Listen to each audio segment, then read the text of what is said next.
Sur Fisher-Price, le travail a consisté à rafraîchir le propos de marque et de se rapprocher des mamans. Et pour nous, se rapprocher des mamans sur Fisher-Price, ça voulait dire deux choses.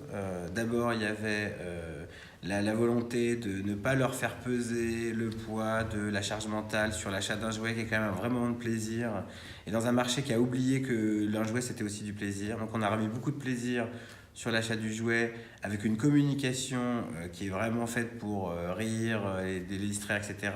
Et l'autre grosse part de ce qu'on a voulu faire, c'est qu'on a parlé de maman à maman et on a abandonné les tonalités dans le marché de l'enfant ou du bébé qui sont souvent un peu niaises et qui oublient qu'en fait on parle d'adulte à adulte et qu'on peut évidemment rigoler aussi du rôle de maman et de tout ce qui se passe avec des bébés, des petits bébés. Donc du coup, on a beaucoup raconté les jouets Fisher-Price en s'amusant avec des yeux d'adulte sur des jouets qui sont extrêmement créatifs, mais qui n'ont absolument aucun sens pour un adulte.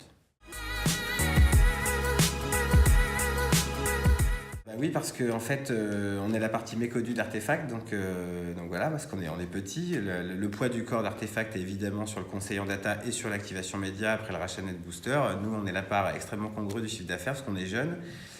Mais Romain, Jean et moi, on est justement venus ici pour monter une agence digitale de création qui soit la suite logique de tout Artefact, qui fait la data, la strat en data, la strat d'activation, et forcément, au bout d'un moment, il faut aussi avoir des produits de création. Donc on n'était pas attendu sur la création parce qu'on était bien caché.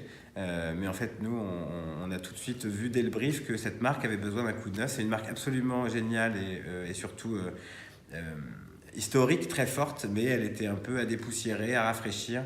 Et c'est vrai que les communications faites aux États-Unis tenaient quand même très peu compte des spécificités du marché français. Et nous, on est allé avec un parti créatif extrêmement fort et innovant, j'espère en tous les cas, et surtout dans ce marché à l'heure actuelle.